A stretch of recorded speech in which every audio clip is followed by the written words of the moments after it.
కాటసాని రాంభూపాల్ రెడ్డి ఇదివరకు నాకు 2+2 భద్రత ఉండేది. ఇప్పుడు అది తీసేశారు. నా ప్రత్యర్థికి ఇచ్చారు అంటూ సుప్రీంకోర్టులో పిటిషన్ వేస్తే సుప్రీంకోర్టు మీలాంటి వాళ్ళు ధనవంతులే కదా, ప్రైవేట్ సెక్యూరిటీని పెట్టుకోవచ్చు కదా అన్నటువంటిది చెప్పారు.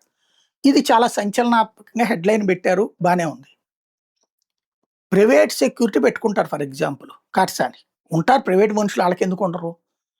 ఇది రాయల్టీ ఇది దాంతో వాళ్ళకి ఒరిగేది కూడా ఏం లేదు. ప్రైవేట్ సెక్యూరిటీని పెట్టుకుంటే ఇప్పుడు పోలీసు ఉన్నప్పుడు పక్కన అంటే ఇదే ఎట్లా ఉంటుందంటే కాటసాని నాకేం చుట్టం కాదు, లేకపోతే అతన్ని సపోర్ట్ చేస్తే ఒరిగేది ఏం లేదు. అతనోళ్ళు ఒక 5-6 చచ్చిపోయారు అతని కుటుంబ సభ్యులు. ఇది ఫ్యాక్షన్ గొడవలు.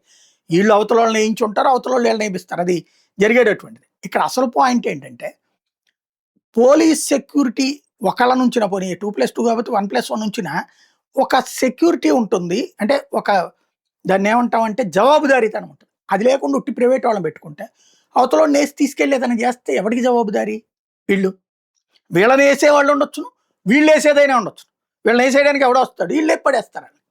అప్పుడు ఎట్లా కుదురుతుంది? ఫ్యాక్షన్ రాజకీయాలు అన్నటువంటి దాన్ని కూకటి వేళతో పెకలించడం అనేటటువంటిది సాధ్యం కాదు. ప్రస్తుతం ఫ్యాక్షన్ రాజకీయాలు ఎందుకు తగ్గినాయి అంటే వెరీ సింపుల్. రౌడీజమైన ఫ్యాక్షనిజమైన ఒకప్పుడు రౌడీ నాయకులు ఫ్యాక్షన్ నాయకుల దగ్గర ఎవరైతే అనుచరులు ఉండేవాళ్ళో వాళ్ళు అవతల వాళ్ళని మర్డర్ చేశాక లేదా అవతల వాళ్ళ మీద దాడి చేశాక వీళ్ళని రహస్య ప్రదేశాల్లో దాచేస్తారు. ఆ దాచిన ప్రదేశం ఒక రకంగా ఒక జైలు జీవితం లాంటిది.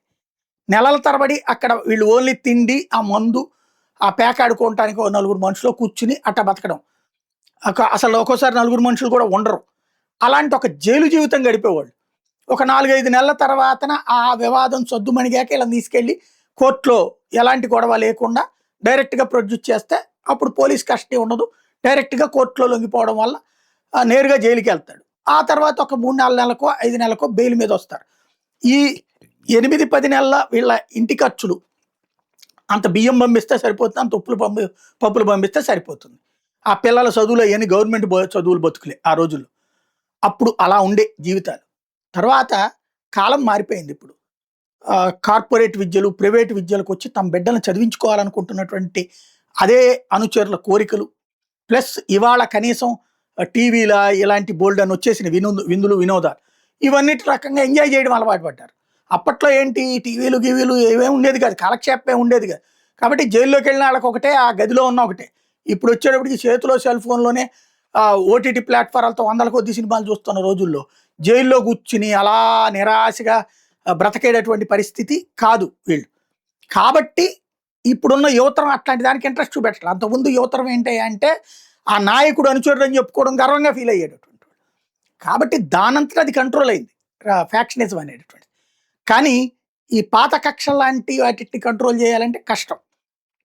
అది జాగ్రత్తగా చూసుకోవాల్సి ఉంది. ప్రైవేటు భద్రతను ఎంకరేజ్ చేయకూడదు. నేను అనేది ఏంటంటే ప్రభుత్వ భద్రత అనేటటువంటిది ఇవ్వచ్చు, ఇవ్వకపోవచ్చు. కానీ నువ్వు ప్రైవేట్ సెక్యూరిటీ పెట్టుకో అంటే రౌడీలను అనుమతించినట్టు అవుతుంది. ఇది ఆలోచించాల్సి ఉంది.